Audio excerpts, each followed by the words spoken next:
Oh, And that's why the Nazis were right. you like to do that every time we go live, right? Just say whatever you want, just to What are make you it. talking about? We were having a Yeah. conversation for at least 40 minutes. Yeah. Okay. Good day, YouTube, and welcome to Beer Dweebs United. Like I was saying to Lee earlier, there's not going to be all that much beer talk tonight, but there will be some. First and foremost, what are you guys drinking? Beer Zerker, what are you drinking? Ribstone Creek's Rangeland Pale Ale from Edgerton, Alberta. Nice. How about yourself, Lee? I'm going back to an old favorite that I haven't had for a little while, Fuller's London Porter. Oh, nice. I actually didn't buy anything today because I'm supposed to be doing a big brewery haul tomorrow. So I have like 5 bottles here still, and then I'm gonna have to kick into the cellar if I want anything more. But I'll start with Tank 7 Farmhouse Ale Nice. from these guys. Boulevard. Superb. Superb.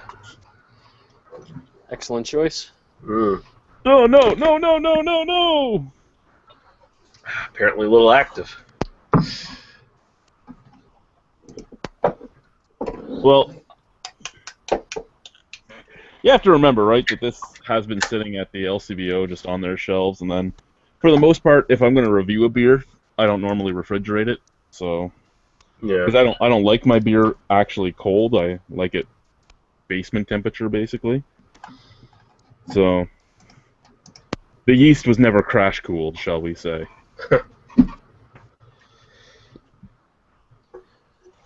So a little active is a good way of saying it. Yeah, a little active. Alrighty, so let's hit up some beer topics quick, and then we'll move on to some bullshit. Anything out Speaking of of bullshit. Who just came on? Is it Nicholas? Yeah, it's Nick. Oh, fucking Nicholas. Sorry, So that I was thought it was just. somebody cool. I'm sorry, Nick. That was just too easy not to take. Yeah.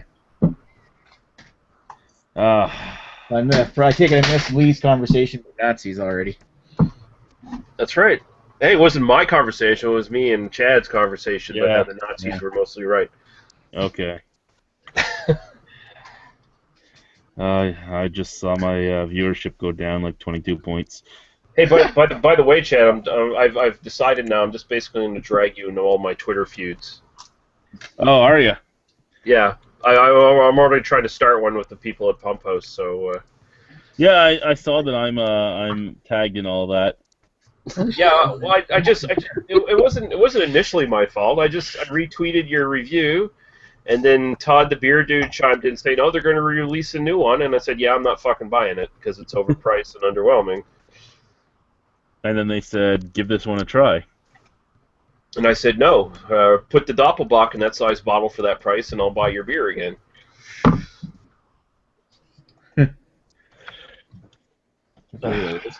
Doppelbox thing. That is a beer they really should make again. I fully agree on that point. The Doppelbock is probably the best thing they'd ever made. They should stop putting rose hip and shit in their beers and just go back to the fucking Doppelbock. You know what? I don't hate the rose hip. I actually kind of like it. But No, it's all right. yeah, It's just, They're gonna- you know, it's not even as good as their Brunschweig or Wheat or whatever from the couple years ago. The Wicked Wheat or whatever it was. I don't think the rose hip's actually a wheat beer, but It tastes like one, though. yeah. So first and foremost, I guess we're going to be talking about beer releases that are coming out. You're going to see a whole bunch of them for you guys over there in Alberta. Alley Cat has their two seasonal releases announced. Can you guess what they are? Oh, is it a Marzen and a pumpkin beer? It's Alley Cat's Pumpkin Pie Spiced Ale, and they're a Prost Oktoberfest. So pretty close. Nailed it. Pretty close. Nailed it. Yeah. Good. They were some not bad stuff. I just hope their Central pumpkin City. beer is good. Central City's releasing 2 pumpkin beers. They're releasing Red Racer Pumpkin Ale and Patrick's Pumpkin Ale. I had the Red Racer last year. I think I still have a bottle of last year's pumpkin ale from Red Racer.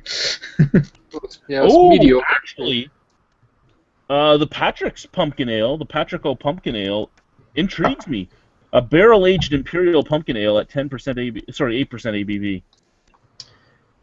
I'll just say I like that Red Racer's pumpkins. Hashtag misogyny. There we go. What other beer releases do we have coming out recently or in the next little bit? Railway City has released its Platform 15 Homebrew Contest winner, and this year it is Randolph's Union Porter, a 5.4% ABV, 19 IBU English-style porter, created by Adam Lamb of Sarnia. Nothing good ever came out of CERN. No. I'm kidding. No, you're not. Lake of Bays continues its Wild North series with a pumpkin ale. Whoa. Real wild. Real wild. We're going out there, dudes. Taking risks. Lake of Bays has announced details for the latest installment in the Wild North series of limited edition beers. Pumpkin ale is a 6% ABV, 10 IBU ale brewed with Magnum and Fuggles hops, pumpkin, autumn spice, and vanilla. What's an autumn spice? I know exactly what they're getting at, but what's autumn spice? You know, like that's crushed up maple leaves, isn't it? Like dry maple leaves crushed up. Oh, it will be at select beer store locations and at the Lake of Bays retail store. I wouldn't mind trying it just to know if I hate it as much as I hate everything else they make, but I'm not going to Baysville to buy it. So, actually, and in completely opposite news, Granville Island Brewing, which is owned by Molson Coors, is continuing its Growl at the Moon series with a Goes Bumps Goza. Really? Yeah, so here's all these craft breweries going, hey, let's make a pumpkin ale, and here's a macro-owned brewery going, you know what? Let's do a Goza, you know? Oh, if that comes this way, I'm actually going to try that. I usually don't pick up their shit anymore, but I mean, if I just want to see if they totally botch it or if they actually make something salty and nice. Goes? What goes? Yeah. I'll let you guinea pig that one. Yeah, no problem. If I see it, I'm gonna fucking hell. If it does show up here, I'll send it out in a few beer mails. Why not? And Collective Arts Brewing. Collective Arts opened its retail store in Hamilton yesterday, so that's actually somewhere I kind of want to run by on my way through to Elora tomorrow. They're selling their Rhyme and Reason Extra Pale Ale, the Saint of Circumstance Blonde Ale, State of Mind Session Ale, the Ransack the Universe IPA, and Stranger Than Fiction Porter. That's actually, and in 6-pack 750s and kegs. I actually really do want to stop there tomorrow now because I want to try that porter. I was told that porter is awesome. Thinking about the Granville Island stuff. We just got their maple beer. Yeah, we got that too. I'm not even touching it. Maple Shack Cream Ale? Yeah. Yeah, I was thinking that we probably won't see that goes if we do it all until like next spring. Yeah. Bylog wants an invite, by the way. Fuck him. Fuck Bylog. Sorry, Greg, I actually did forget to add you to my list today. I don't know why. Yeah, forgot. Yeah. No, I seriously forgot, probably because of your Nazi talk.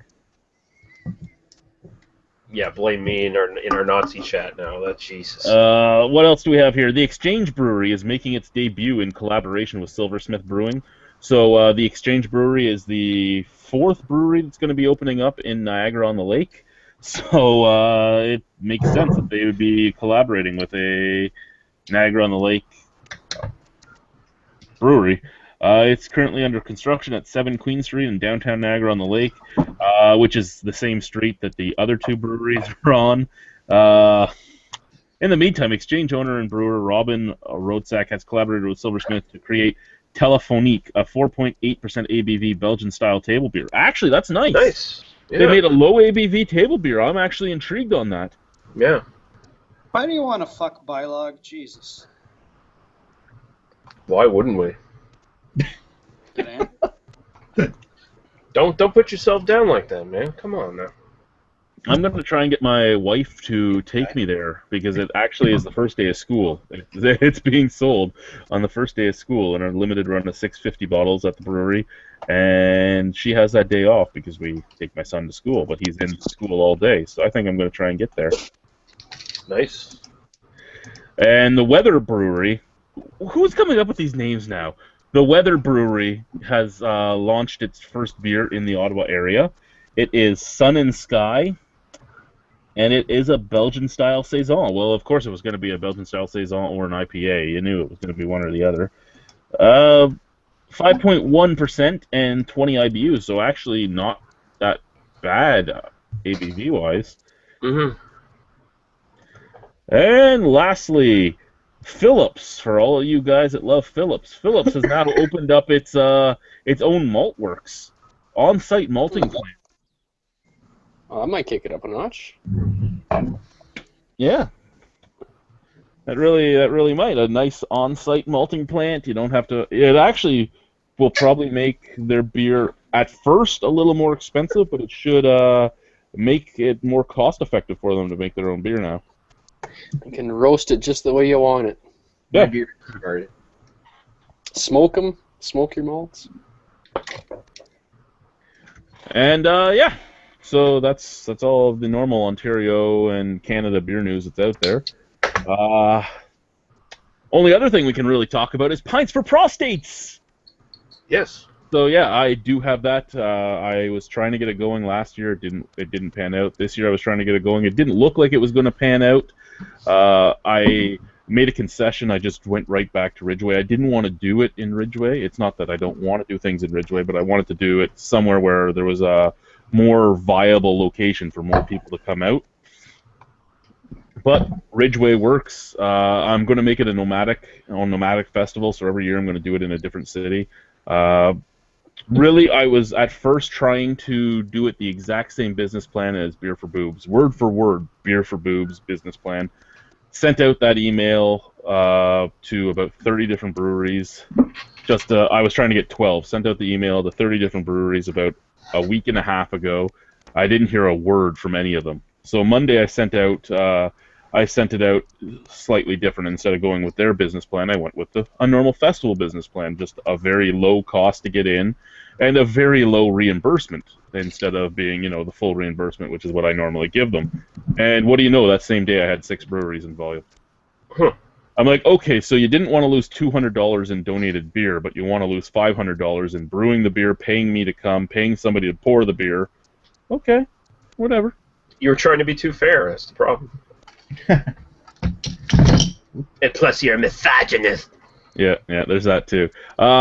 Now, all proceeds, like the May edition, all proceeds will be going to charity. It will be going to the Canadian Prostate Cancer Canada is what it's called. It's all they have their financial breakdown online. 89.5% of the money that's donated to them goes directly to the cause.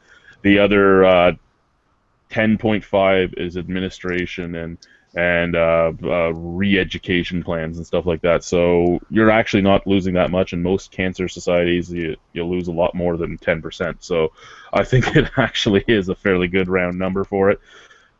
And we'll see how it goes. Hopefully this will be a year-round thing. A yearly thing, an annual thing, just like the May one. And actually, the greatest thing is, as I said, I have 6 breweries right now lined up for Pints for Prostates. It is Barnstormer, Bose, Brimstone, Wellington, Highlander, and Ironwood Cider. So actually, to me, that's a nice round little setup so far. And then I actually have 8 already put in for May. 8 of them have already put in for May, going, this is the spots we want, and I think it's great. If I start making sexual noises over here, I'm sorry. I don't even want to know what you're doing. I'm drinking a beer for the first time. You guys have probably already had it, but first time I actually cracked one open myself. Got a Obsidian. Okay. Oh, yes.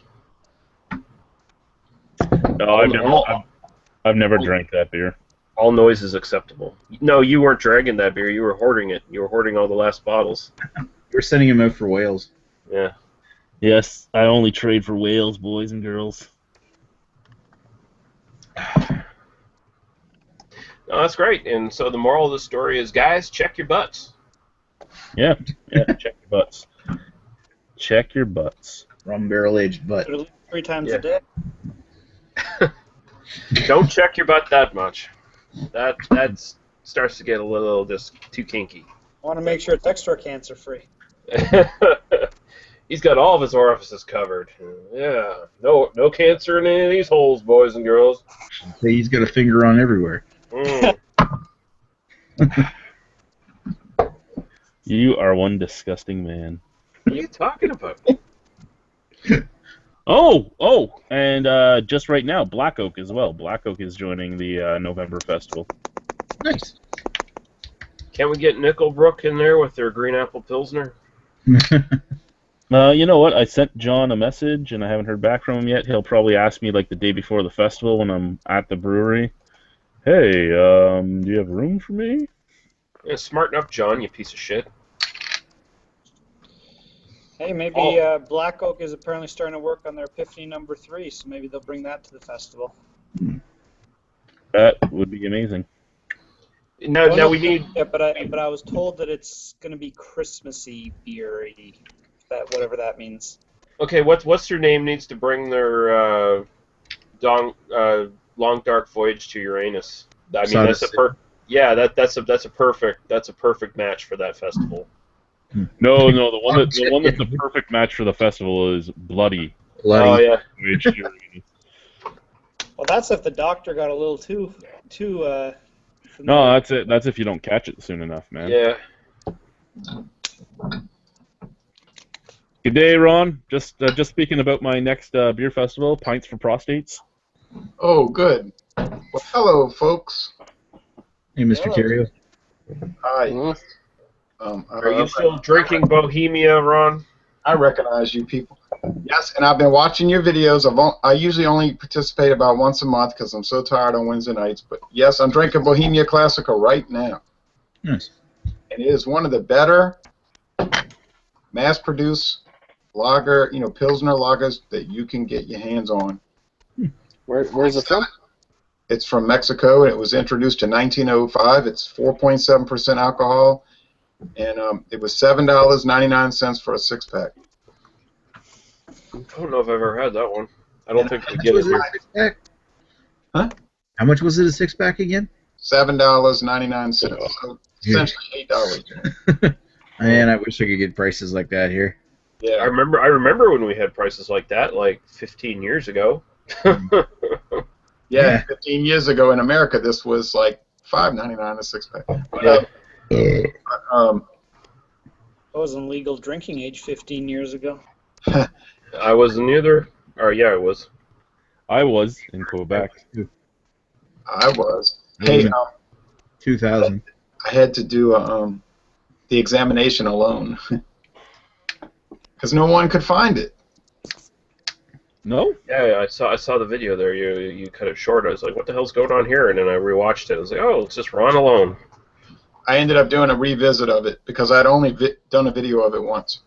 Well, I gotta say this, Ron. If I was you, I wouldn't re-invite any of those people again. They failed you this week, and I just cut them right out of the equation. They couldn't find the beer. No, they should have tried harder. That's all there is to it.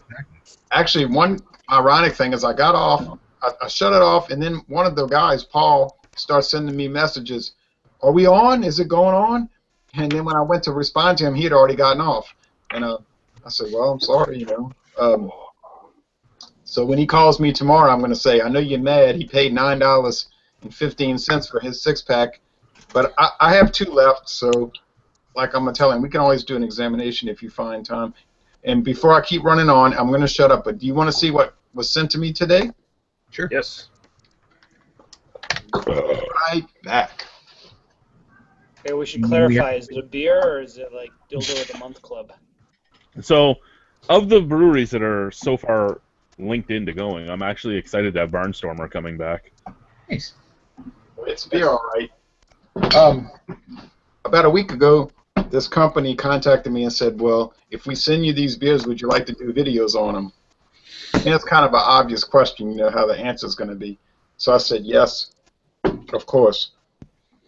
They must have not really checked my channel out, though, because they would have noticed I had already reviewed this beer twice. Polliner. Oktoberfest Marzen. Yeah. Oh, the Oktoberfest. Nice. Yeah, Actually, like 5.8. But I could save this for an examination if somebody ever wants to examine it. Also, wait to see if I can get it here this year. Got it the last couple of years. they sent me Paulaner Oktoberfest Weizen, Yeah. 6%, and I could do a revisit of that because I only reviewed it once. Excuse me. Now that sounds interesting because the original Polliner Oktoberfest Marzen is kind of watered down and bland compared to what the style is really supposed to be. Mm. Well, I thought it was pretty good. If you want watered down, I can give you an even better list. A really depressing list. But here is one that I've never seen in a store. And when I opened this up, I almost dropped it. I did drop it on the floor, but it didn't break. Let me see. I'll try to get the glare off of it. What's that? Original. Hacker Shore. Nice. Yeah, we used to get that here all the time. Which I like- one is? I've never seen that label.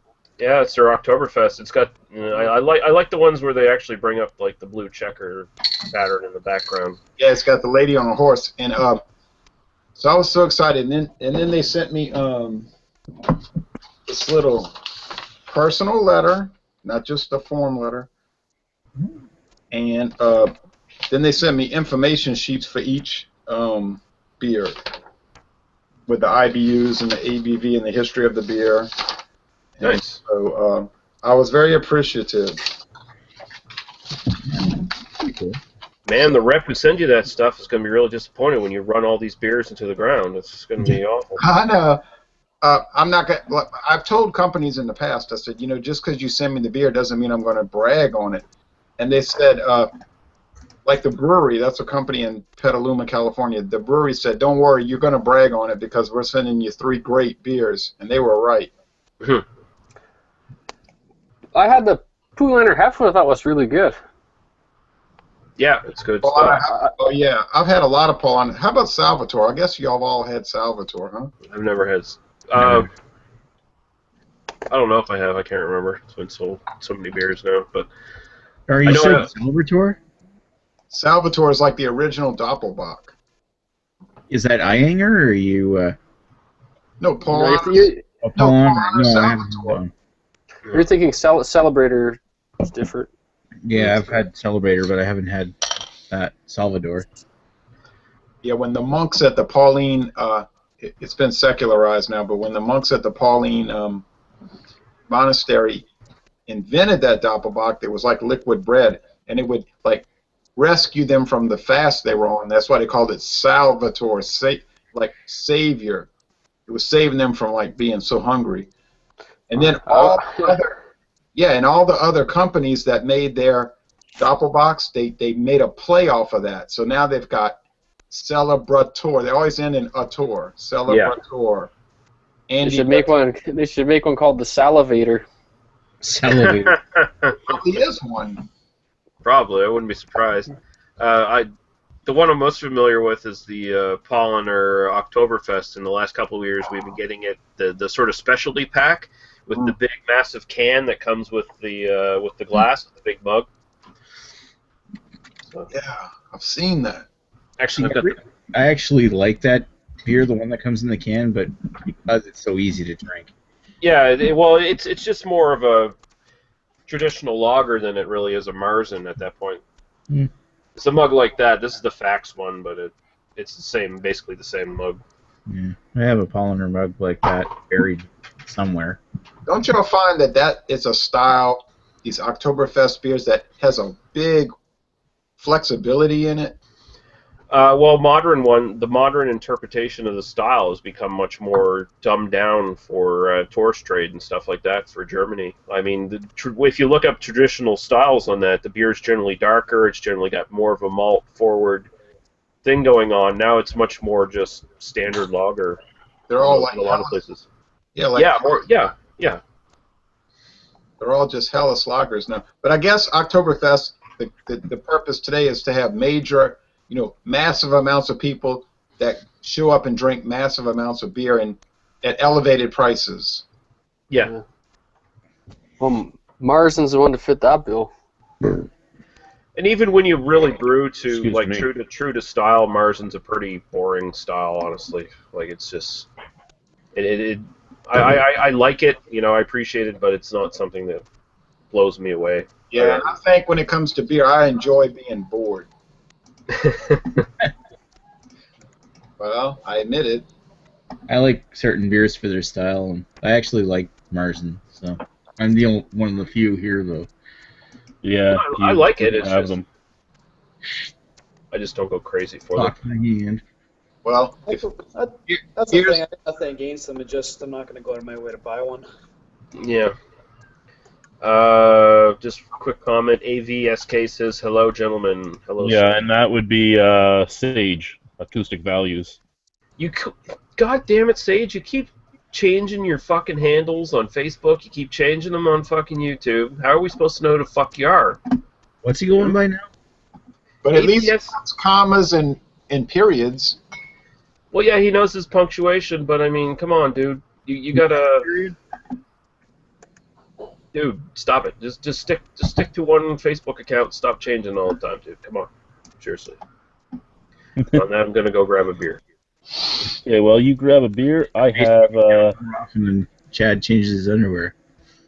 Yeah, I don't change my underwear, man. No, you get forward, backwards, forward, inside out, backwards, inside out. Then you can change them. This one's for you guys there up in the Maritimes. Apparently, Boxing Rock and Upstreet are releasing a collaboration beer, Ooh.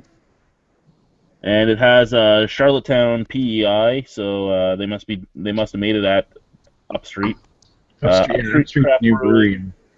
has announced an upcoming release of its first collaboration beer, created together with one of Nova Scotia's top craft brewers. Did they give you? Rumble in the Alley Round 1 is an India Pale Lager brewed earlier this month during a visit by Emily Tipton of Boxing Rock. They give any idea when it might be on tap? September 5th. Ooh. It might still be on tap when me and Guy and Don go over PEI, provided it still goes. It's a big paddle that guy has. Big paddle. Also, Bose has announced their Oktoberfest mix pack, which is their $24 mix pack. There are 2 beers I've had and 2 beers I have not had in this pack. So it's plausible that I'll buy it because the 2 beers that I've had I do actually enjoy. So you have, and boom goes the dynamite, so a nice Goza at 4.6% ABV. Bog Hopper, which is a double Hopweizen, which I've never had, at 6.3% alcohol by volume. Hater's Gonna Hate Kolschbach at 8% alcohol. And the Weisso Lantern, which is their pumpkin wheat, at 5.6. Interesting. I've had the pumpkin wheat before, and it was actually quite good. Yeah, it's not all that flavorful, but it's so damn drinkable. Isn't Well, that's a the thing. It's not a very good pumpkin beer, but it's an excellent wheat beer. Yeah. isn't a hoppy Hefeweizen? Isn't that a Hopfenweiss? Or am I It's thinking? a Dunkel Hopweizen, sorry. Okay. So I've had True to Diab's Hopfenweiss before. Yeah, but this isn't just that. It's a dark It's really dark. hopped wheat beer. Interesting. And then Kolschbach. I don't know what the fuck a Kolschbach is. I know what a Kolsch is and what a Bach is, but I don't know what a Kolschbach is. It's like a heavy Kolsch. Could we just use the Bach yeast or something? Or It's vice awesome versa? because it's like a cat.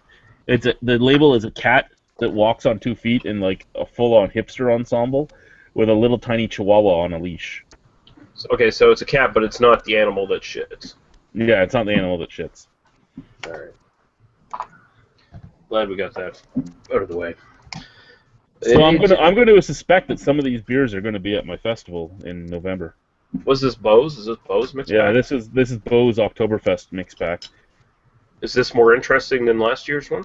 Yeah, they like I was saying, they have White Soul Lantern, which is their pumpkin wheat. They have and Boom Goza the Dynamite, which is the very first Goza they ever made. So I've had both of those and I like them both. And then they have the Bog Hopper, which is a Dunkel Hopweizen, and the Hater's Gonna Hate, which is a Kolschbach. So Well, that's a great name for that. I like that. Yeah.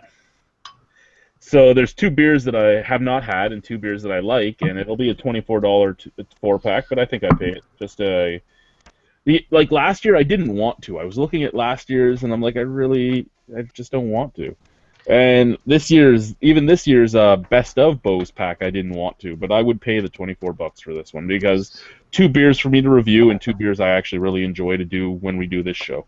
Yeah. So what would a Kolschbach be? Would that be like a Doppelbock in strength, but Kolsch in color? Is that That's what it's looking like. It's 8% alcohol, and yeah. How can it be a Bach ale? Well, this is Bose. They do whatever they want. Yeah, they might ferment it as an ale. Is it going to take a Kolsch grain bill with the Bach yeast? That might be it. Yeah. Or vice versa? They do a lot of weird. They do a lot of weird tinkering at Bose, I must say. Yeah, they have the size, they have the capacity, they have the brains for it, so they do a lot of tinkering. They do a lot of things that most people wouldn't. Hey, I got a. You can sort of see it. See that Guinness sign up there? See it? See it up there? No. No, I can see it. Yes, And I'm blind. I see it. Anyway, that's a LED sign that was sent to me from China. It lights up green. It's pretty The awesome. government of China sent you a sign? No, somebody in China sent it. Oh, okay. I was about to say. So it's got a built-in, like, really small spy camera that. It might. They watch me do things down here that most people wouldn't want to. Piss in your sink and.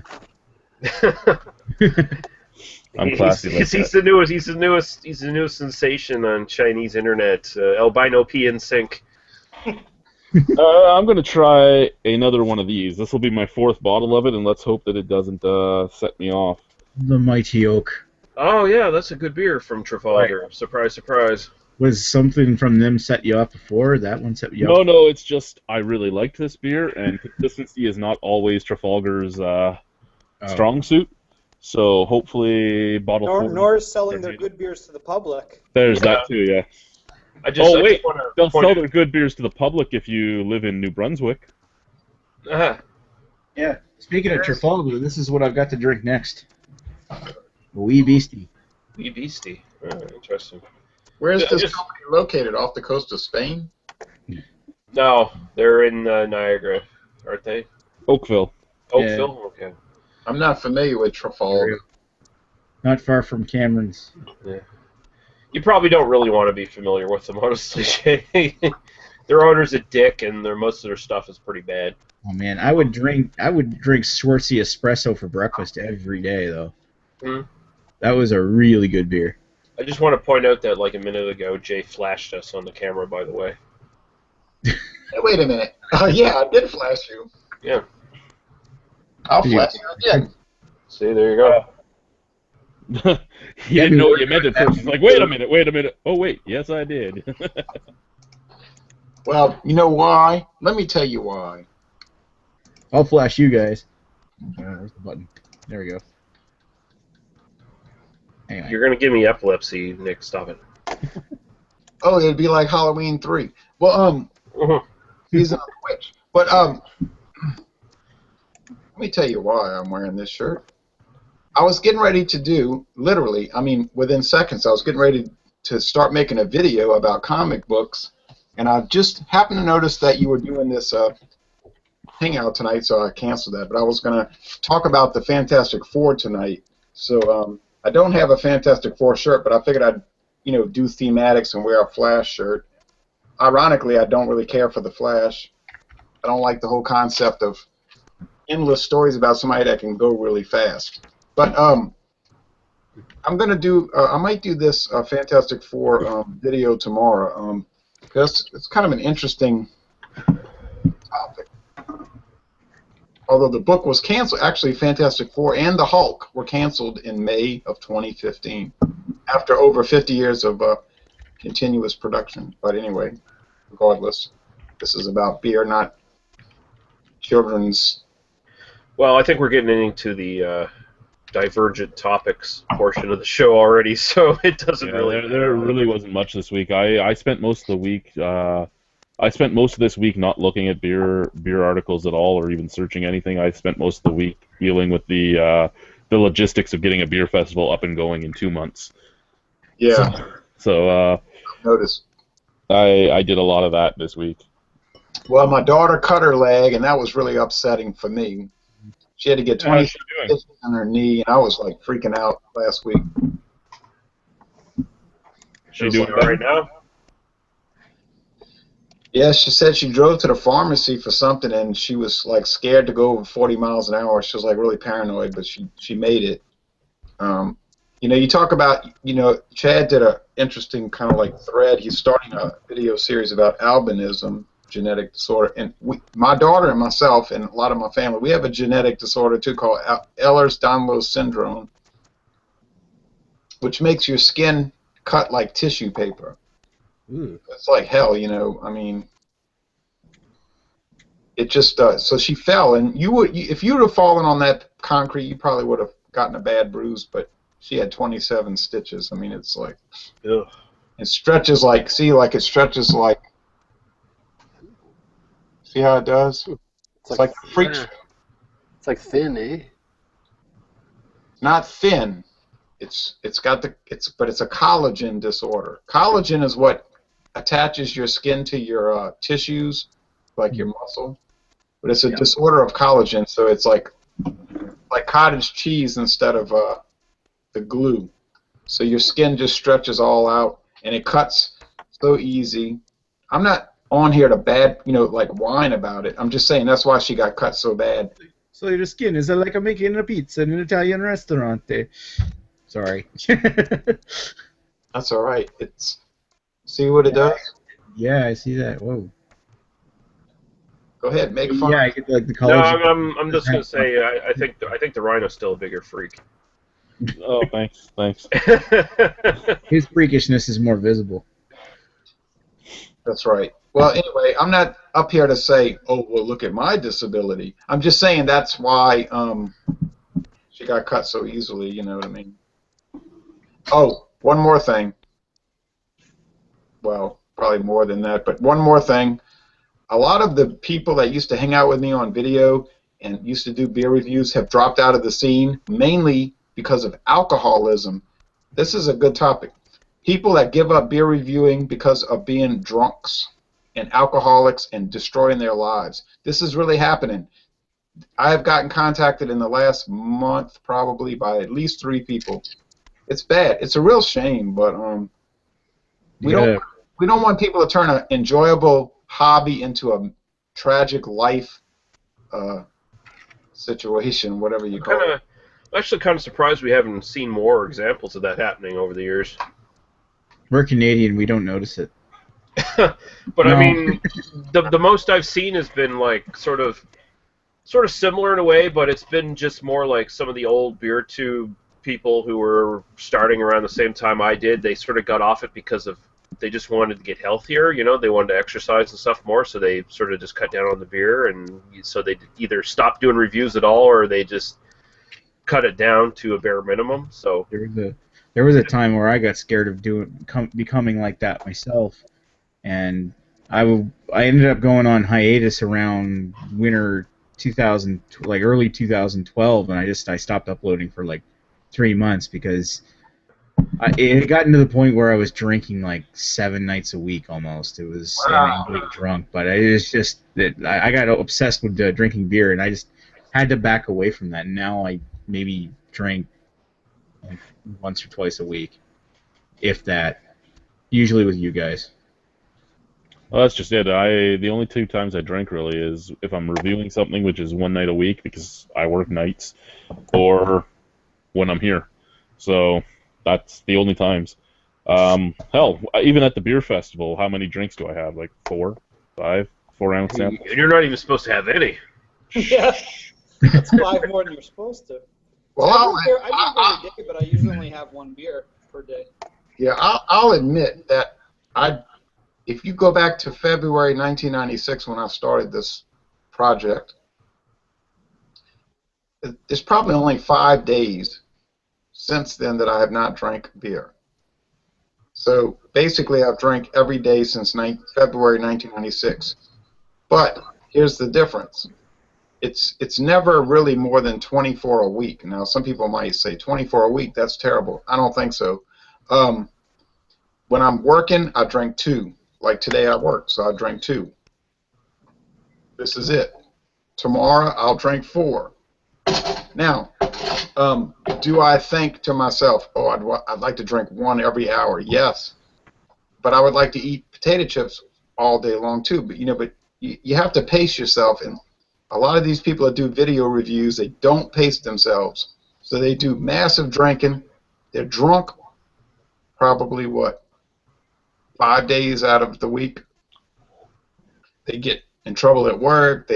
You know what I mean? Like I said, it turned into a tragic life issue. And I can slide downhill. Huh? If your life begins to slide downhill, kind of thing. Right. It's not like a project. Like people will tell me sometimes they'll comment on my videos. Oh, you do video reviews at 7:45 in the morning. You're an alcoholic. I say no because you're not looking at it correctly. I do it in the morning because it's convenient, and then I'll drink 1 with lunch at 3 o'clock. And I'll look at the clock too. I'll wait till 3 o'clock. I'll drink 1 more, and then at 6 o'clock I'll drink the nightcap. So, that's it. And these people, I think, are saying that because either they think it's strange, or they drink very heavily, and they have a lot of problems, and they're trying to like misery loves company. So they're saying, "Oh, you're just like me." No, I'm not like you. The thing with the world is we all have a lot different work ethic. We all have a different work schedule. We all have different times we're awake. We all have a different life in general. As I said, most of my reviews, now that I do them solo, I do them on my Friday night. So my Friday night is when I get home from work on my Friday. So I'll be doing my reviews usually at 5 a.m. And that's when I do my reviews. Unless I have to get up with the kids that day, then I'll do them that night. It all matters what everybody does. I mean, I get home at a weird time, and it's either I do it then while everybody's asleep, or I don't do it because I'm not doing it with my kids running around or anything like that. So it's that time or none. And people seem to think that there's an exact definition of everything. If you're drinking at this time, you must be a drunk. Well, no. If you're drinking at 7 a.m., maybe you got off work at 6 a.m. Yeah, or maybe. If you're taking a fucking bottle of hooch with you to work and you're working 9 to 5 and you're sipping fucking from the hooch all fucking day, then yeah, there's a problem there. But I mean, look at someone like me who his working schedule is every shift is somewhere between 10 at night to 8 in the morning. I get off at work at 8 in the morning. Yeah, I'm gonna do a couple reviews. So what? Because you're wound up and you wouldn't be able to go to sleep anyway. Yeah, and I mean. Do I overdo it sometimes when I do review sessions? Yeah, once in a while, but it's not like I'm drinking 7 days a week. The thing with me and you that hits too is because we work those night shifts, you don't actually realize how much you're drinking right away or how it's going to affect you because your body's tired, it's been up all night when it's supposed to be sleeping, and weird things happen with the alcohol at those times. Yes. I mean, I've had a time where I've drank 1 beer and I've been drunk out of my mind, and then there's other times where me and Joe would review like 32 things in a night and I was fine. Yeah. Yeah. So that's what pisses me off. Like when you see stuff like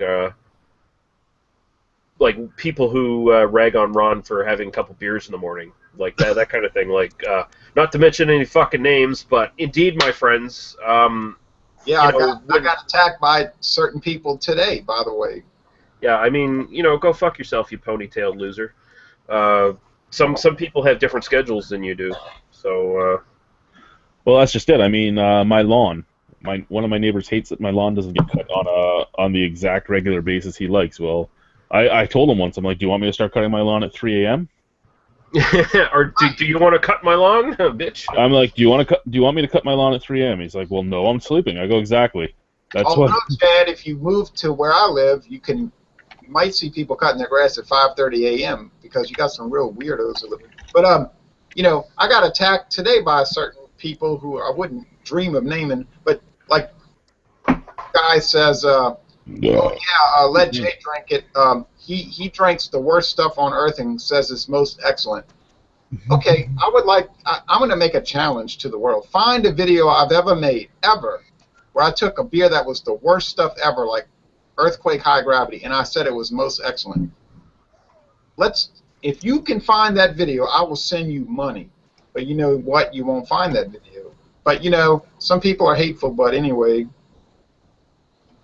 going back to talking about. I know what video the Wise Man Committee is going to make next. That would be I don't know. Okay. Anyway, back to alcohol. He has to splice them all together. When's he wearing the same shirt? I try to be nice. Look, I try to be nice to everybody, and it hurts my feelings when I was one of the original fans. Like, let's say, hypothetically, somebody started doing beer reviews about 6 years ago, or no, I'm sorry, 5 years ago, and I was one of the original viewers, and I always supported this person. And then they treat me like dirt. It makes me feel bad. But anyway, look, I had people contact me saying, my mama had to take me to the hospital because my daddy found me on the floor drunk, and they had to pump my stomach. I'm thinking, wow, you really need to give up video reviews. People telling me I got in trouble at work, but they won't say what happened, but they're going to give up drinking. I mean, this keeps happening. Once a month, I'm getting these messages. So, you know, it's like fire, right? Fire can heat your house, but it can burn your house down. So it's kind of a dangerous little hobby in some ways. Not to stereotype though, but what sort of segment of the sort of beer reviewing community did these people usually fall in? Are they more like the malt liquor drinkers? I'll tell you what, I'm going to go get some water, and then I'm going to talk about that because that's an interesting thing to bring up.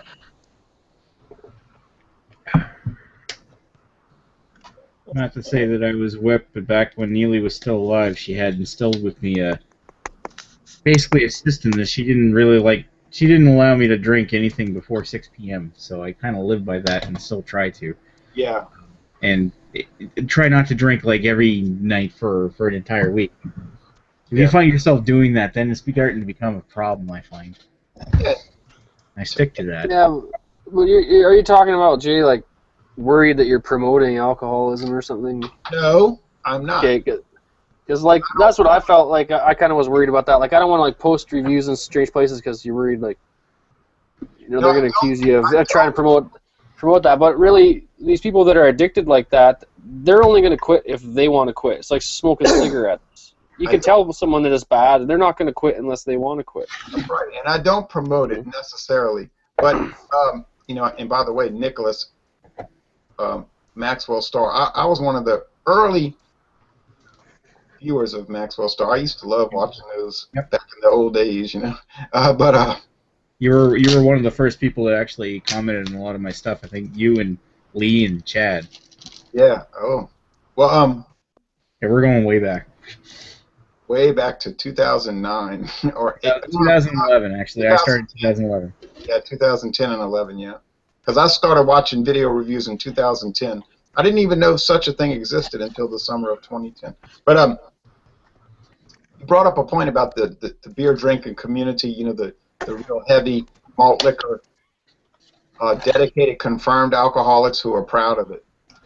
That was never an area that I was interested in watching. I don't care about watching people drink a lot. You know, like, what's interesting about that? I always was interested in the reviews, like talking about the aroma, the flavor, the body, the finish, the overall quality of it. That's me. Maybe it's boring, whatever, you know. But the more you're drinking one night, the more your senses get numb, so you pick up less and less of that stuff. So you're being less effective at doing reviews. I agree with that. Beer tastes better when you're drunk. Well, yeah, but what I'm saying is you're drinking the beer to review the beer. You're trying to do your best. If you're going to do a whole bunch of flavors, if you're going to do a whole bunch of beers in one night, you really have to plan out in what order you do things in. Right. I did have a guy recently go on one of my Albino Rhino liquor review things. It was Bacardi White. We were doing Bacardi White, right? Like standard shit rum that you just need to mix with something. And he's like, how can drunk guys review this? And I'm like, what the fuck do you expect to taste? It's turpentine until you mix it with something. It's unaged distilled product. That's it. Unaged distilled corn. That's all it is. It's not been in a barrel. It's not. There's no flavor to it. It's rubbing alcohol. Correct. Yeah. So yeah, we were drunk. We were having fun with a stupid product because we knew that hey, at the end of the night we can do something stupid. And I think it was me, Ken, and Alejandro just speaking fucking Spanish the whole time. Now, but what Lee Russell was talking about, he said, like these people, like I think it was Lee, like they start to descend into it. I always name names, but in deference to your channel, I won't. But on my own channel, I always do, But I remember back in 2010, I started watching video reviews. There were a few guys, and you know who they are. They would do really serious, and I mean really good beer reviews. I mean, they really had a handle on it. I was so impressed. I said, these guys, if I could ever know what they know, right? But then I watched their channels, like one guy down in Florida, and one guy in Pennsylvania by Pittsburgh. Then he went to Las Vegas one time and he did a video where it was very impressive. He was in Las Vegas and there was a lot of background scenery. And I was impressed by that. But these guys, I watched their channels. They started to descend, and their channels slowly transformed into just drinking channels where they're smoking cigarettes and they're drinking cheap malt liquors and they're Bitter Poet Madman kind of thing. Bitter Poet, Madman, and Hoggy. Yeah, I know exactly who you're talking about. Both those guys. I name no names, my friends, but and I was thinking to myself, wow, this is really terrible because their videos used to be really high quality to me. They were interesting. They were they had their standards were good, and then it just descended into nothing. And I said, why would I want to watch this? Why would I want to watch somebody talk about drinking beer and I call it inanity. It's like I don't care about cigarettes you smoke and the beer you're drinking and you're walking around your kitchen in a daze. And one of the guys who did the kitchen walk, he doesn't even do videos anymore. I don't know what happened to him, but it was terrible. To me it was terrible. And other people were telling me, "Oh, those are great. Those videos are awesome." I say awesome. Wasn't it Bitter Poet Madman that did the drunk label out malt liquor reviews in his kitchen and did shout outs? Yeah. And now he does the Wiseman's Committee. Yeah, there you go. Yeah. And let me just say here, okay, these two examples are not examples of what I was talking about as far as people, segment of the sort of beer reviewing community that have fallen into alcoholism and are, messaging you and stuff. These two guys both, and they made it very clear on their channels that they they got bored and they lost interest in reviewing, so they just wanted to hang out on camera and whatever. And that's fine if they want to do that, and there's people who respond to that and want to talk to them stuff. I mean, I like their videos still after they were not reviewing anymore. It didn't bother me any. I'm thinking more of people who. Some of the kind of people that our mutual ponytailed fucking friend from Ohio attacks on a regular basis. These poor slobs in their basements who down 40s every night and make videos about it. You're talking to me right now as you're looking at me, and I'm sitting. No, I'm not talking about you, Chad. I'm talking about some people who are really easy targets for our people that really have really tragic situations in their lives. I know what you're talking about. I never watch those things because it's so boring, but some people are really into it. But Lee, the thing that upset me about the two guys you're talking about is that what they did in the early days was so high quality, it just bothered me. I don't know, maybe I'm too sensitive or whatever. Yeah, no, but I mean, I was sort of disappointed that they weren't doing serious beer reviews anymore, but at the same time I understood where they're coming from. I mean, especially now, I mean this many years into it where I'm sort of starting to feel the same sort of lethargy and disinterest in a lot of ways. I can see where they were where they were coming from. Yeah, so, in my viewpoint is that I admired these people. I'm not saying, oh, let me attack these people. I admired them, and they were the people that kind of led me into this, what you call hobby or project, whatever. Yeah. but I mean, just going back to my original question, is this sort of segment of people that are messaging you saying they're basically alcoholics? Do they sort of come from not necessarily the people we mentioned, but maybe even just sort of the people that sort of are in the general same community that sort of watch those videos more than they watch beer review videos, and just sort of sit on camera drinking malt liquor for hours on end? And Not necessarily. I had one guy. He contacted me earlier this year. I guess it might have been last year, but I think it was earlier this year. He said he was young and he was interested in getting into beer reviewing, and I said, "Well, join our channel." And if you look through my archives, you'll see he did a lot of videos with us. He was like really interested in it, and it was a lot of fun. And he was young. He didn't know a lot about beer, but he would admit it. He would say, "I don't know much," but that's fine. He was enjoying it. He was trying different things, and he was having a good time. Then the guy John from Indiana who does a lot of videos. Mhm. He said he contacted me one night. He said, there's something going on with this guy. He's starting to make all these attack videos. I said, what's going on? I don't understand. So then a certain person from an unnamed state who does different videos, my friends, but I won't name, but he contacted me and he said, why is your friend attacking me? What is this all about?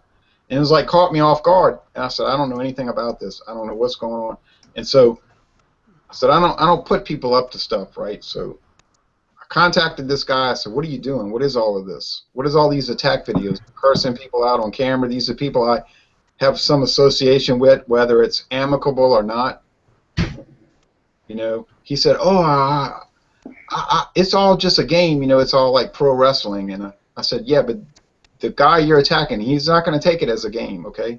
And I said, I don't know what all this is about. Oh, well, 40-ounce Troy, or whoever it could have been, they do all this drinking, and they told me to do it. I said, I don't know. I wouldn't do this, But it just kept spiraling out of control, and he kept saying, why don't you join our drinking clubs and all of this? I said, look, if I drink a 40-ounce beer, it's going to take me all day to drink it, okay? I'm not into all that. And then he contacted me about a week ago, and he said, I got to give it up. He was telling me about how he passed out on the floor and everything. And he couldn't decide whether he wanted to do straight video reviews or do the drinking videos. He was like torn between the two. But then what he told me in a private message was he said it's ironic that these people that put me up to doing all these swilling videos, I guess that's the name for them, swilling videos. He said when I got sick and my health deteriorated and my whole life crashed down, they didn't care anything about me. Like they didn't try to help me or anything. I said, well, what do you got into drinking like responsibly at an older age. If you talk to like someone like Chad who's worked in the bars or me who's partied a lot, what you're saying is basically I used to just see this shit all the time, man. See fist fights and shit. People do shit. They get drunk. Like it's just drinking. There's a certain percent of the population that can't control their shit. Mm-hmm. Yeah, and I think you're right, sir. That culture kind of passed me up because I didn't start drinking a beer as a hobby until age 27. So people will ask me a lot of times, like, remember when you were young and you used to get drunk and all that? I'm like, no, I don't remember that because I never did it. So luckily I missed out on that. But it's sad that in the last 2 months, at least 4 people have contacted me saying they can't do the videos anymore. And one of the guys, he was never a swiller. I would say 60% of his videos are philosophical videos, like deep speculative philosophical videos. But he got something happened at work or whatever. He gave up drinking completely, so it was a problem. Well, here's the thing with the internet. You don't actually know what that person is like when you're just watching them on the internet. I've done a lot of heart-to-heart videos, and I've talked about a lot of things that go on with me, but most people probably had no idea any of that was there before that. Drinking is the same type of thing. Like, you might see somebody drink one beer and think nothing of it, but at home he might drink a fucking 12-pack in a night.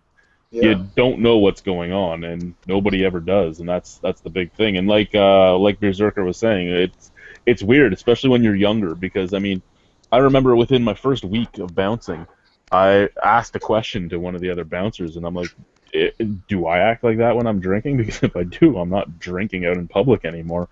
And I haven't been to a bar very often since then, because people are just stupid. Once they start drinking, they're stupid.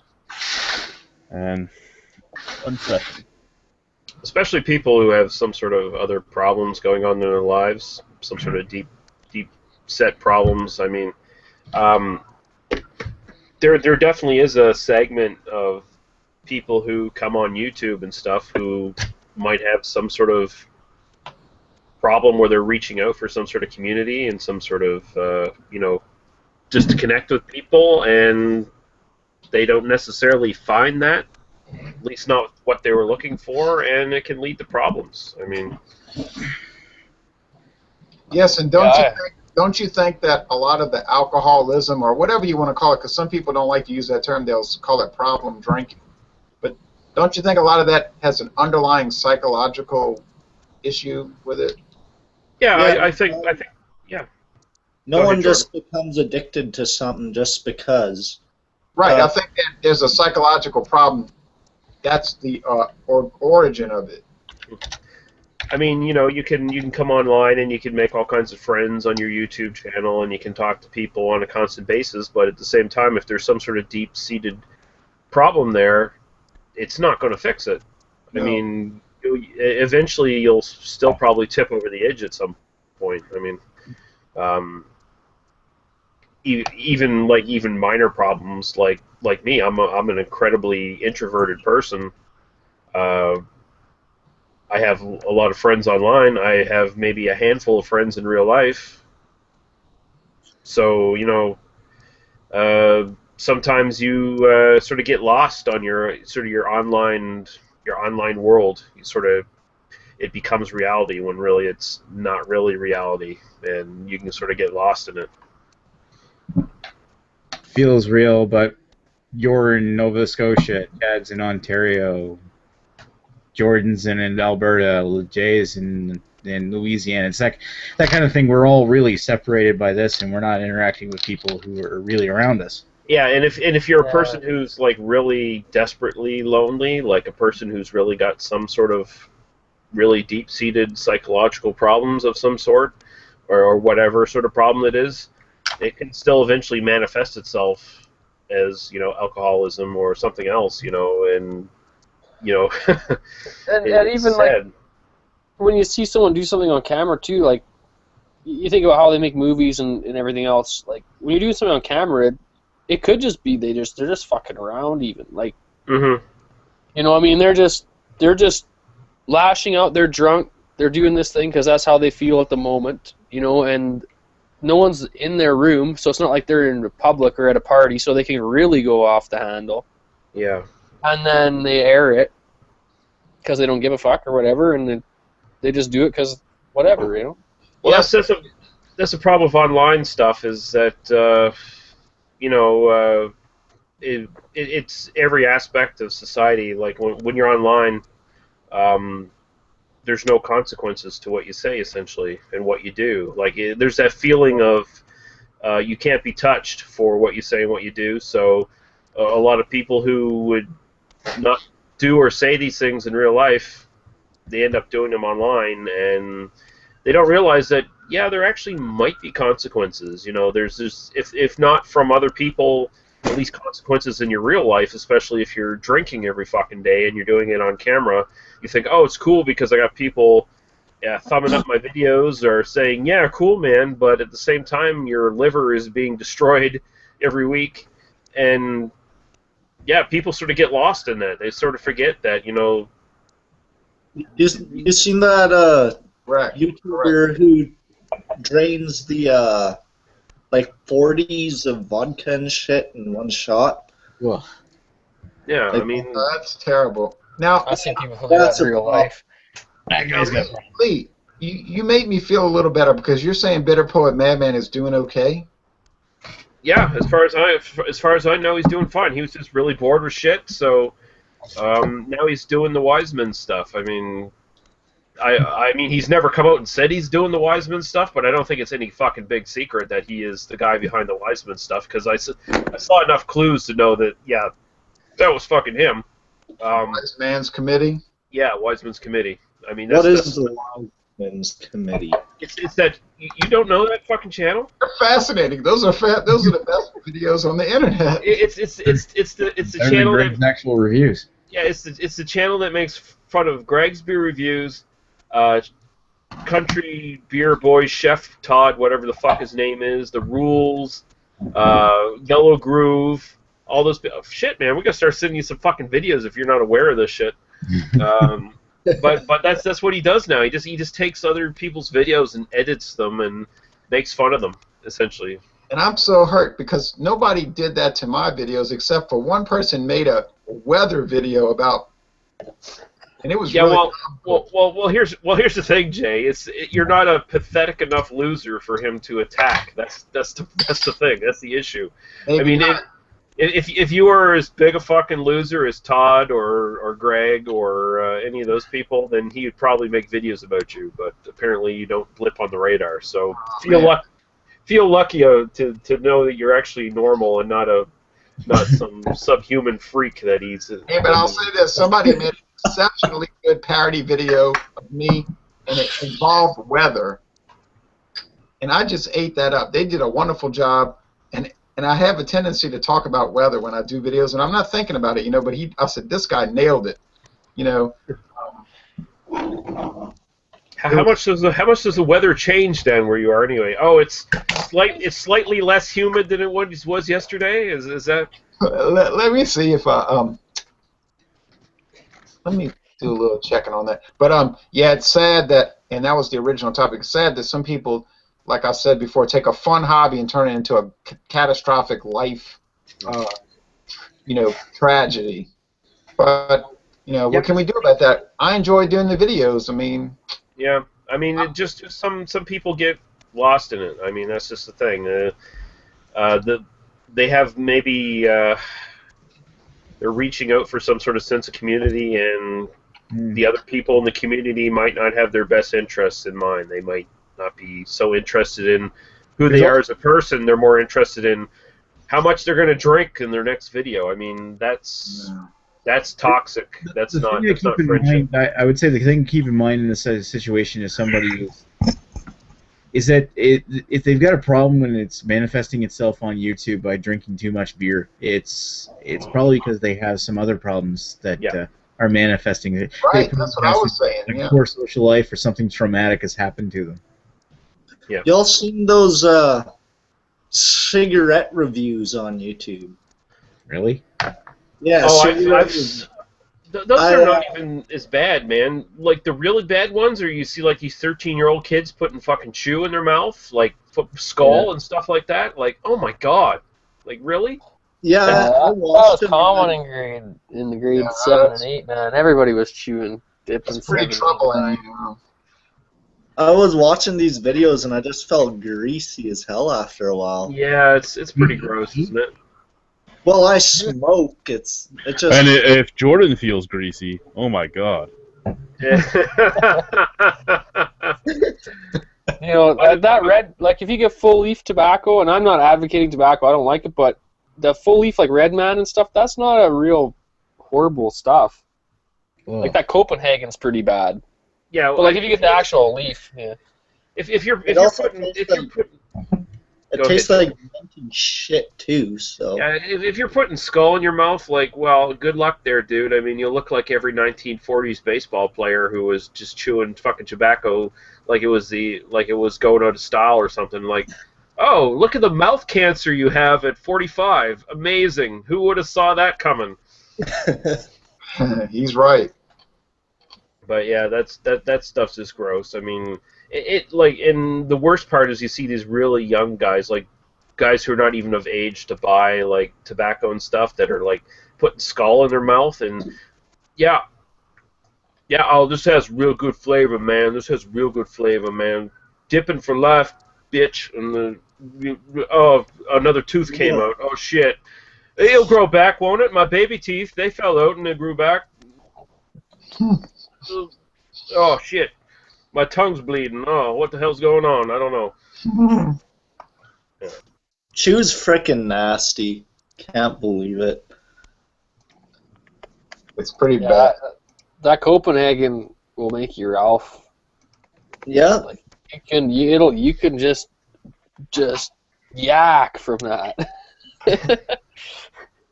Yeah, That used to be me, 8-ball and bucket of chew for the weekends. I never was much of a tobacco chewer. I like to puff on one cigar every day, but chewing it, no. Sorry.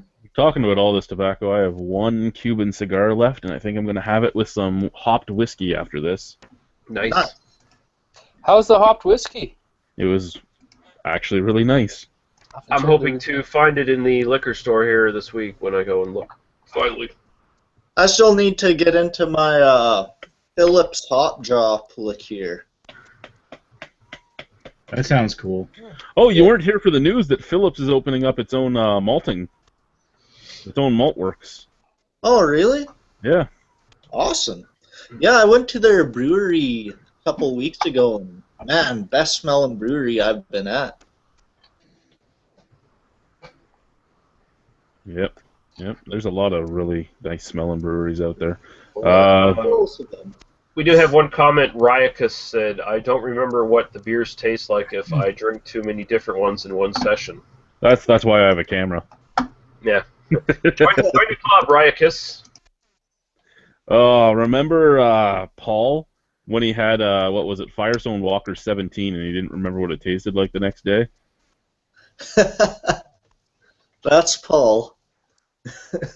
Yes. I'll... PA Brew News, Paul. Yep. What a dumbass. He hadn't been doing too many videos lately. He has them all stockpiled. He just doesn't have internet at his house, so. Oh, wow. That's why when he puts them up, he puts up like 7 of them at a time. Yeah, I was wondering about that. Yeah, he has to put them up at his mother-in-law's. I've been thinking about doing a video on video reviewers who've given it up, but I don't know. That could be a dangerous video to make. Not to attack anybody, it just would be interesting, you know? Like, what do you mean giving it up? Well, I haven't reviewed like in over a year or something. yeah, they just like My True Review, they're gone, and True Hops or whatever his name is? I could name 50 right off the top of my head. I mean, look at Take some advice. Hopzine. Oh yeah, well. Who else is out there? The Yeah, Beeraholic, the I'm So Fat. So they still do any? They do occasional videos, but it's like them jumping on a trampoline or something. I mean, their video reviews just like ended. I remember they did a video review like last month. One, maybe they do 3 or 4 a year. Some people used to really pick on them, you know, but I thought they were fine. You know, they were having a good time. They were just, you know, kind of laid back. I mean, it's a beer. You drink it, you like it, or you don't like it, right? It doesn't have to be that. I wish I knew them. I wish I knew them because I want to know how much of that, how much of his wife is an act. I need to know. I think she even kind of admitted it was somewhat of an act, but it was funny. You know, it was comical. It was like. Oh no, I know it was comical. That's why I need to know how much of it was an act because I do know a lot of women that are like that. It was endearing. It was endearing, right? Isn't that the word? It just seemed like she was much more intelligent and full of much more in tune with what was going on than what she was portraying. Possibly so. Oh, here's the video I found. It's called Weather/Beer Review PTC UVC. It was produced in March of 2015. All right. I'll play a little bit of it. What's that one dude who's basically given up, what's his name? It's pretty damp out here. Hey, it sounds like you. It's starting to clear up a little bit. It's mostly cloudy. It's not too comfortable. Post the link in the chat, bud. I'm gonna have to do that. It's crazy, man. You do talk about weather a lot, eh? Yeah, and I had to say to myself when I watched it, I said, "This guy really got it right. It's true. He really." Sometimes in the morning I watch your review and I don't know what the weather's like outside, but I know what the weather in Louisiana's like. Billy outside. I'm like, man, I'm jealous because Louisiana sounds pretty nice. Well, it's true. Sometimes in the wintertime, it'll be like 68 degrees, you know what I mean? Like, which would be like just cool, but not cold at all. Yeah, I watch all your trees flower about 4 months before ours. You're living in rain, buddy. What you got to complain about? I'm friggin' what? You 11 don't hours. realize that you got better weather. Drinking under influence. Where do you live? Lacrete, Alberta. It's Like, just south of Santa's workshop. yeah, It's really cold there, huh? it's closer to Alaska than it is the Canadian border, basically. And Nick is in New Brunswick, and then we have Nova Scotia and British. I mean, in Brunswick, Canada's most boring province. Saskatchewan, and I don't know. I think PEI is their most boring province. hey, wait a minute. I find PEI more exciting. I went to Prince Edward Island. I really like that place. Everyone, saying- everyone from the Maritimes thinks their province is the most boring province in the Maritimes. New Brunswick's the drive-through province. The one We should just PEI in Nova Scotia. go for that plan where all the maritime provinces amalgamate. That way, we will be the most boring province in Canada. That sounds like a good time out there. It's like people like to drink and party, or what? No, we No? frown on parties. We frown on other people. We hate foreigners. We We're all generally murder them when they cross the border. They're worried that they're going to We're all take their teetotalers donair meat. here. We were heavy into the temperance movement back then. That's right. They're very worried that somebody's going to come in and take their donair meat. No, we're not so worried about that because it's all the people who cross the border that never come out. They are the donair meat. That's the secret. That's the secret of I donair meat. remember Our meat. talk about the Maritimes a lot. I was tempted to move to Newfoundland. I don't know. You wanted to be a fisherman? In Alberta, moving to Newfoundland. That just Yeah, I thought it'd be cool. I thought it'd be fun. It's usually the other way around. But since the oil industry seems to be drying up a bit there, yeah, you might want to move out here and I might want to. Yeah, I might want to. Yeah, I was thinking it looks like a good time. at least for a while there, northern Alberta just could have been called New Newfoundland. Like, it was Yeah. great. Well, that's the thing. Is like my best friend Peter. He was out in BC for a year or so, and he ran into so many fucking Newfoundlanders that it was crazy. It was like And that's why he came back? one of the reasons. That and there was too many like Pakistani gangsters and stuff running around the town that he was in. I sweeps the floor. Where are you from? Newfoundland. Of course you are. Yeah, and they were stalking like Alexander Keith and stuff up there because they had so many Newfoundlanders. I remember when I was at a restaurant in Truro, Nova Scotia, they had a cute waitress, or she might have been the receptionist. You know, the lady that greets you at the door. But she, I said, you like living in Nova Scotia? She said, oh, I'm from Newfoundland. I'm a Newfie. Yeah, they're pretty proud of their distinction. I'm a Newfie. And the cool thing about Newfoundland is that you actually have pretty decent summers there. You don't really have that hot week where everything's like 30 plus and humid and shit. Yeah. Although the winters are kind of brutal. Yeah. But they only last 9 months. The other 3 months are awesome. Well, I guess I better get off of this. I've been blabbing my mouth long enough. If you really want to enjoy a lot of heat and humidity,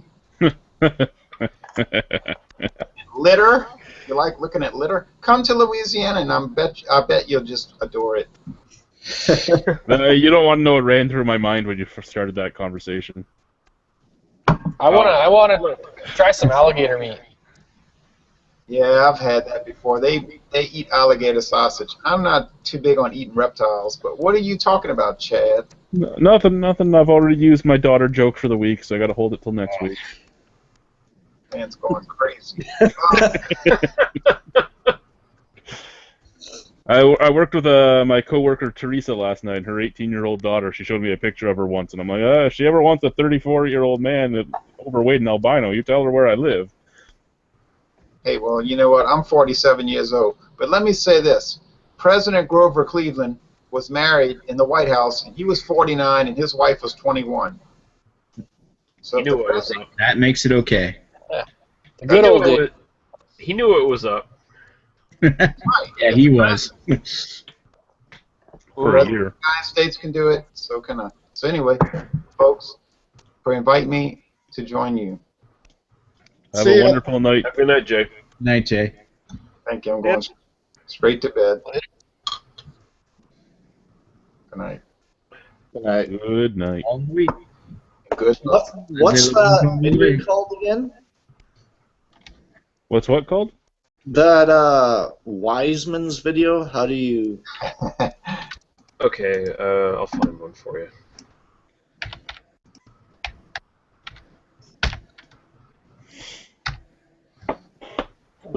Excuse me. Oh. So I gotta say something about Wee Beastie. It's not the same. Somehow that's not a surprise. It's really kind of boring. Who's that from? A Trafalgar. We had it up at Chad's, me and Guy, with Chad of course. And Trafalgar had given us some of the stock that like limited run of bottles that was that they had released for the Canadian Brewing Awards back in, when was that, May that they did, or April? April, yeah. So we got like some of the really limited stuff. It was like the first brewing of their Wee Beastie. Anyway, this one here is the actual, like, a line of. I don't know if they've released this on Ontario or not, but they brought this down. No, that's not that's still not sold to the public here. You could go into the brewery and they're like, "We don't have it. We don't know what you're talking about." Yeah, but yeah, I mean, Wee Beastie here. I just find it's kind of bland, to be honest. Jordan Wiseman's committee channel. I just linked it in the chat for you there. Yeah, cool. It almost has that shoe leather kind of smell. Like it almost reminds me of Grand River's Doppelbock. That Grand River Bock we got here. Yeah, that doesn't make me want to drink it again. Yeah. Hey, have any of you guys watched the show Falling Skies?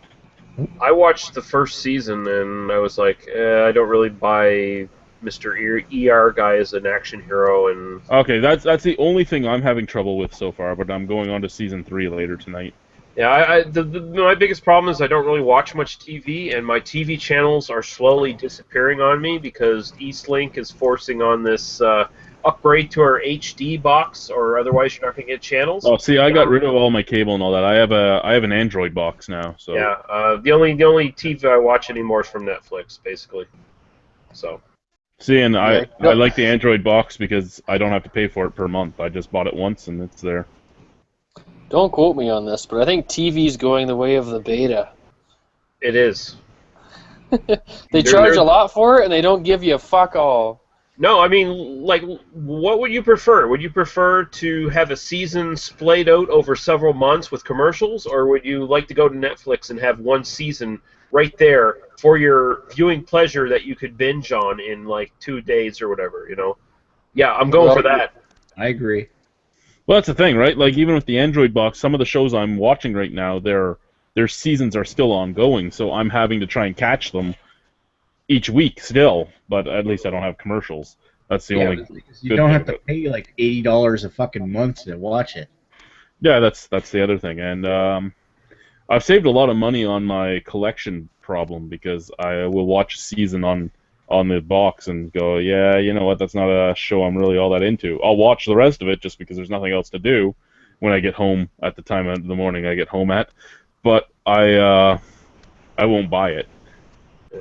And not that anyone cares, but how you doing, Joe, and what are you drinking? Well, I didn't even know Joe was here. I was gonna say he looks quite sullen. Yeah, was that review with Brad that bad? Was it that disappointing that it, just depressed you all the fuck? He hasn't said anything yet. Say something, you goateed motherfucker. Sucking dick. How about that? No, there you go. No, back. I'm not Lee, so I can't handle my liquor like whole 12% fucking growler full of shit. So I'm kind of You'll buzzed. get there, Junior. You'll get there. I'm kind of buzzed from the clown shoes, the piece that money can't buy. It's 11.5% fucking barrel aged quad that tasted like it was a red wine barrel aged quad with like lactobacillus in it. It definitely turned. So I blame Ethan for sending me the bottle and improperly storing it. Fuck you, Ethan, you bitch. We're gonna fuck you up. Did he age it in his car trunk? He must have done. Yeah, you know what? You're onto something, Greg, because it definitely didn't taste like a bourbon barrel aged quad. But no, yeah, we had a good time reviewing, and then we chatted for a while. But yeah, it was disappointing. So That's shitty because that sounds like a bombastic beer. Yeah, But Brad, sounds like speaking after sex.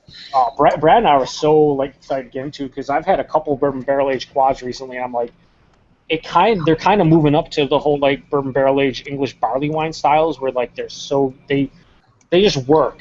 Like the whole barrel plus the quad notes blended beautifully. Yeah. Not this one. Not this one.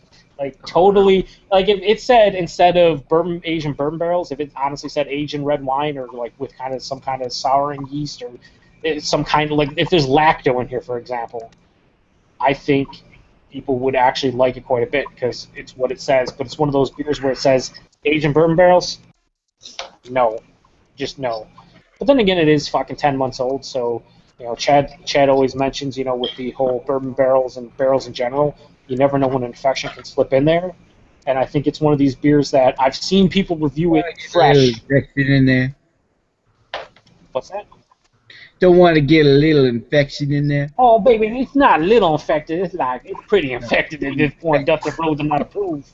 And that's the other thing is like you don't know what barrels you're ever getting because breweries and distilleries especially who don't want their barrels to be known to be associated with fucking breweries, you don't know what fucking barrels you're getting. You don't know if they've been what's been in them really, how old they are, how many times they've been refilled. Like you don't fucking know. Have they been washed out?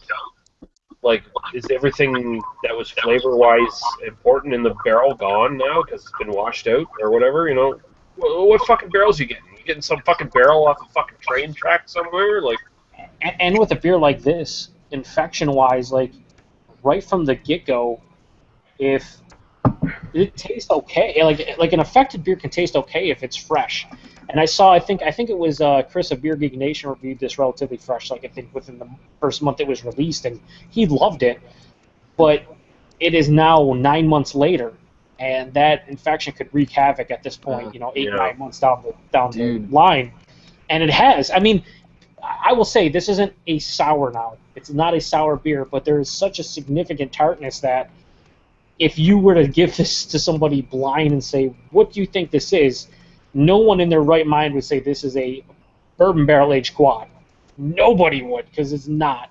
There's such a significant tartness and somewhat lack of barrel characteristic that. Well, I'm just going to say this. This is 5 months old now, and it is not infected. I'm just going to say that. Is that Trafalgar? No one cares. Trafalgar sucks, right, Nick? It's Trafalgar. Fuck we beastie. Fuck Trafalgar. I think you were muted, Jordan, because we were getting feedback. Yeah. So Joe is sad because he drank a blue waffle. Well, at least he wasn't licking the blue waffle. Oh yeah, Jordan. The only reason you got muted was we were getting all of you were double timing everything that Joe was saying, and nobody wants to listen to him the first time, let alone the second time. Yeah, like I don't hear my shit double back. But when I think quad, I don't think tart anything. Like there should not be a tart fucking note anywhere in a fucking quad. So yeah, unless it's like a quad brew with like tart cherries. Like you're not looking for tartness, let alone sourness, and it's definitely surprised me. And we were both very disappointed because barrel aged quad in general just sounds fantastic, regardless of what the barrels are. And you know, I think it goes for any beer. When it says stylistically this is what it should be, you get disappointed when it's nothing close to what it should be. So. Because I'm immediately thinking, okay, quad. Okay, so you're talking dark fruits, really awesome, sort of slightly wine-like, maybe a bit sweet. You add in the barrel, you're getting vanilla, you're getting oak, maybe some bourbon notes. Yes. It's funny, Lee. What you're saying is that was the aroma. The aroma was caramel, brown sugar, like black cherries, raisins, a little bit of oak and vanilla. And him and I are like, this sounds fucking fantastic. And then you taste it, you're like, nope, super carbonated, thin, and somewhat tart. No, Not following the notes. that's terrible. Yeah. What are you tapping there? Fuck Rhino? Whitey bastard. Nickelbrook sucks massive What? amounts of cocks. Actually, I like Nickelbrook a lot. Is that better than the Green Apple Pilsner by any chance? You've Maybe- reviewed this. The Green Apple Pilsner with the I best don't in know. show. I don't know. Best in show at the first. Yeah, exactly. The Green Apple Pilsner might have improved by now. It might be even better. It might be Okay. words How every- about Jimmy Superfly Snuka?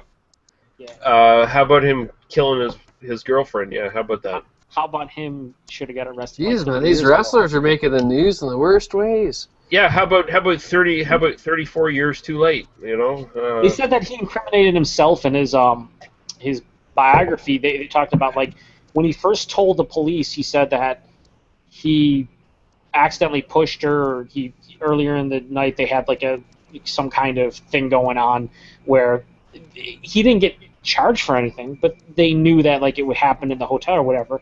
And then in his autobiography, he said that they stopped at like a fucking what was it like a gas station or something, and Yeah, fucking he changed hide in his the story bathroom or tons of something. times. yeah, He's changed the story several times. In his book, he brought Vince McMahon into it, sort of alluded to maybe Vince had something to do with like helping him cover it up a little bit, maybe. wouldn't surprise me, baby. Yeah, which is just incredibly weird and sad. And I mean, you know that dude was on cocaine for the entire like peak of his career in the 80s. Well, that long ago, it would have been Vince's father that was in charge of everything. No, not that long. No, that was ago. still Vince. It was still Vince. This was the 80s. It was Vince had taken over by then. Vince Senior was done by then. I just feel bad that Roddy Piper hit nobody over the head with a coconut. Yeah, I saw that meme too. just perfect timing. It's like, remember that time that Roddy Piper made a coconut explode? Yeah, just in his hand, it just exploded everywhere. Yeah, it's one of those things where like, if Well, you're that's the gonna thing, right? fucking- Are they gonna pull him out of the Hall of Fame right away? Well, yeah, I was just gonna say that like if you're gonna remove Hulk Hogan for going on like a racist tyrant about like fucking whatever privately, this guy fucking killed his girlfriend. I don't think he should be in the Hall of Fame. For saying a word once in a sex tape he didn't know he was in. Yeah. And you got fucking Jimmy Fly killing people. Yeah. Give him time. I'm sure he'll be erased from the record books and everything, which is ridiculous because it's like, look, he can't not exist. It'll be the same as Chris Benoit. They'll eventually sort of like move him slowly back into things if they take him out. It's just the way they do shit. I mean, you have to separate the character from the human being. Yeah, It's you like do. in a movie. If someone gets arrested for whatever, fucking, raping someone or killing someone or whatever, it's not like you can't watch that movie and they're erased from that movie forever because it happened. It's just yeah, and the this person is themselves. the new WWE who makes a point of saying everything we do is fucking fake and these are characters playing roles. They don't even try to pretend anymore that there's any sort of reality to this shit, which is incredibly depressing, by the way, because why do I want to watch it anymore if you're not trying to suspend my disbelief at any fucking point? So it's like, okay, you acknowledge all these characters are just characters and they're just playing roles. What the fuck do you care if Chris Benoit murdered his fucking family? That has no reflection on the product that he put in your product, the effort he put in your product. I mean, should Chris Benoit be in your bullshit Hall of Fame? Probably not. But he's still one of the greatest fucking wrestlers to have ever lived. If you're going to treat it as what they like to call sports entertainment, then there has to be a distinction between the character they play and themselves, their real and selves. no matter what happens, I don't want to see like Miley Cyrus get out of the Rock and Roll Hall of Fame for what she does in her personal life. I want to see her in there for twerking with midgets. The fact that you mentioned Miley Cyrus in any kind of Hall of Fame disappoints me. And I'll just say this: how disappointed I am that the fact that like people like Roddy Piper are dead and Hulk Hogan's still fucking walking around. That guy should be fucking dead 18 times fucking over. Roddy Piper should still be alive. Not 19, 18. Specifically 18. Exactly, 18 fucking times. Should be dead. Fucking dead 18 times, bitch. And fucking Roddy Piper should still be alive. Macho Man should still be fucking alive. Dusty Rhodes should still be fucking alive. Dusty Rhodes should be sitting here talking, Hulk Hogan, you racist bastard. You shut your fucking mouth. I was Dick Murdoch. He was a white supremacist. And even he was better than you were. Dick Murdoch was a better wrestler than you were. I teamed with him, baby. He was in the Ku Klux Klan, and he was still a better person and a better wrestler than you were, Hulk Hogan. So you shut your dirty mouth. You're a little excited there, Lee. You know we're excited, baby, when talking about Dusty Rhodes and Roddy Dusty Rhodes sitting here talking, listen to Hulk Hogan say the N-word to some woman of his best friend he's screwing. He's doing the beast with two backs. He's humping her. It's just terrible, baby. He's sitting there humping her. He's talking about. I have to ask everybody on this panel, how many of you actually watched the Hulk Hogan sex tape? I saw like the first 3 seconds, and I was like, okay, he's really bad in bed. There you go. I haven't watched the whole thing, but I've seen parts of it. I feel like I should watch it, but I don't want to. No, you really like I said. I watched the first couple seconds. Like, okay, I don't need to see any of this. Does he just pile drive the chick or what? Well, Hulk Hogan never did the pile driver, baby. That was his repertoire. Maybe that would have been a better, probably, alternative to what actually happened. Yeah, this is more like a bear hug, a reverse bear hug, and a very. Let's just put it this way: the woman did not sell the move very well. Let's say that right there. She was not selling the move, baby. She was very unprofessional. I don't know what's happening right now. Maybe you should have used Miley Cyrus. Yeah, that is the second Miley Cyrus reference this evening, baby. I'm not sure how to feel about that. Oh, look at me! I'm Miley Cyrus. I'm so extreme and out of control and shit. I show my tits and stuff. Wow. Hey, guess what? David Bowie's looking at you and going, "Bitch, you're not even half the woman I am."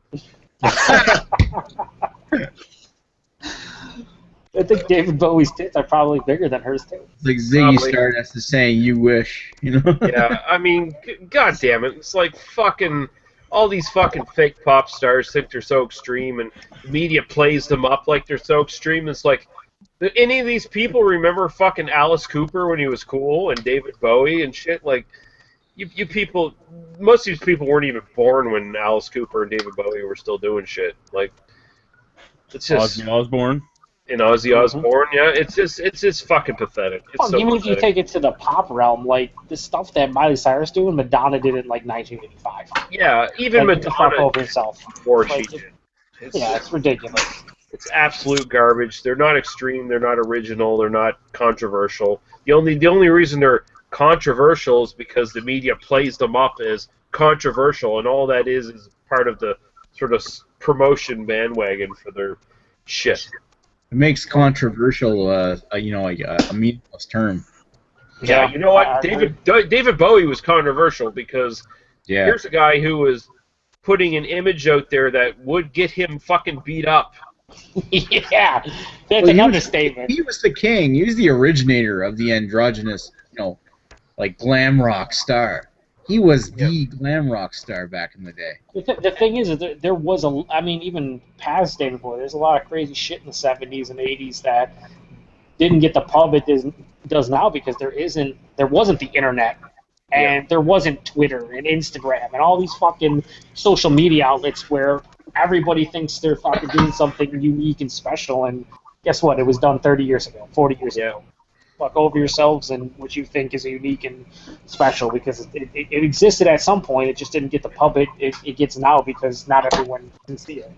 Yeah, I look at like Miley Cyrus and Lady Gaga and I go, okay, I remember when Madonna did all this shit already, and I didn't even like Madonna. So like, what the fuck do you have to offer? Are you actually gonna? There you go, Nick. Awesome. There you go. Are you actually going to write a good song, maybe, at one point in your fucking career? Are you actually going to produce an album that's an artistic statement? that is actually good? Yeah. No, that would be too much to fucking ask. I mean, like Miley Cyrus comes off as just a friggin' slut. I mean, nothing more than just like being trashy. This actually meant something back in the day. And here's the other thing. David Bowie and guys like and people like that. They Is fucking Nick they slut shaming? shut up.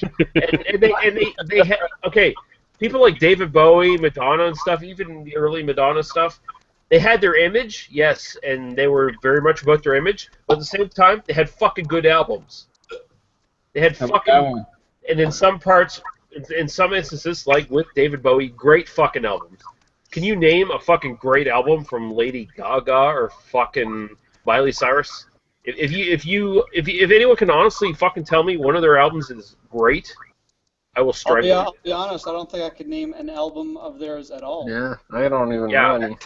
Good, bad, or otherwise. Yeah, Can I fucking name a song? you're looking at the wrong people to ask about that, because there are a lot of people that would tell you all the albums are great. Well, I think Miley Cyrus is very relatable in today's culture. It's some whore with daddy issues. Cyrus is a reminder that idiocracy is real. Yeah, exactly. Yeah. Jesus Christ, it's so pathetic. Just seeing that music is fucking dead. There's so much out there though. Like it's all been done. There's millions of albums of great material. You find it every day. The old stuff you can dig up forever. Yeah, there's so many lesser known bands that I find on YouTube daily that are amazing. Yeah, and you'll never see them become popular. And that's the sad thing. It's like it's just so much, like, really culture has just become so homogenized and fucking garbage now. It's just so stupid. I can't relate to any of you fucking kids. You fucking pieces of shit young people walking around your fucking cell phones. Fuck you all. Get off my lawn. Exactly. Get off my fucking lawn. Get off my fucking Wi-Fi, you fucking little whores. That's why you put a password on your Wi-Fi. Exactly, you bitches. Stop twerking on my Wi-Fi, you fucking... Who the fuck's twerking on your Wi-Fi? I let a lot of people twerk on my Wi-Fi, man. If you want to twerk on my Wi-Fi, that's okay, but I gotta record it. You live in a seriously fucked up neighborhood, then, baby. Ryacus, by the way, says where he lives in California, his summers are 100 plus Fahrenheit and a mild 30 Fahrenheit at the lowest for winter. But it's such a dry heat out there, baby. No humidity. So it's such a dry heave out there, baby. Yeah. Heaving everywhere, baby. Dry heat still sucks, but it's nothing like humid heat. Dude, it can be like 75, 80 Fahrenheit or whatever, 25 to 30 Celsius.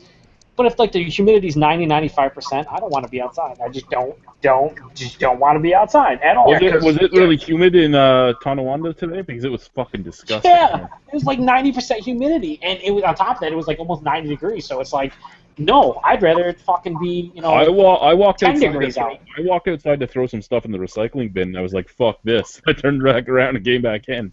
Yeah. Because when you live in a desert, you can put a fan on you and you'll feel good. You put a fan on you in fucking humidity? No. You're just blowing hot air on your ass. Nope. Like, all that heat that's permeating your body all around, let's direct it right into you. Hey, let's just shoot it right at your body. And look, I don't want to take anything away from folks who live like out west in the Arizonas and the Californias and things of that nature, but I don't think a lot of those folks understand how ridiculous humidity is. Like, they don't understand. Like, if they get like 50% humidity out there, that's probably humid to them, but like when you start talking to 80, 90 to like 95%, like it doesn't even matter if it's fucking decent temperature-wise outside. You just don't want to be outside with those humidities. You don't want to be anywhere near them. You can't fucking do anything. It's just like... No, you can't. It's the equivalent of like when it's fucking, freezing outside, when it's like minus 20 Celsius. You go outside in those temperatures and your bones instantly hurt. And in humid weather, you go outside and you can't breathe because it's so humid. You're instantly sweating, like you're tired, like almost within 2 minutes. You're just like, like it's not fun to be outside. I don't care if you like the warm weather or not. Humidity has nothing to do with warm weather. It has it's all like to do with humidity. it's like I was not born in Jamaica or Haiti. I'm not acclimated to this temperature. I'm not coming up to Canada as a migrant worker at 35 degrees humidity and wearing a fucking winter jacket. It's just not happening. Lee is not Marvin, is what he's saying. Exactly. But we knew all this, like Jim Morrison told us a long time ago, right? The West is the best. You know? Yeah, Jim Morrison was a bit of a drug addict. Just to let you know there, Berserker. So everything he said wasn't necessarily clear. Just a little bit of a drug addict, just a smidge. But he knew about the humidity. You guys are like the spaceless. He was just like, man, you gotta get to LA. You know? Yeah, LA Woman was about a serial killer, so I mean, you know, there were other dangers.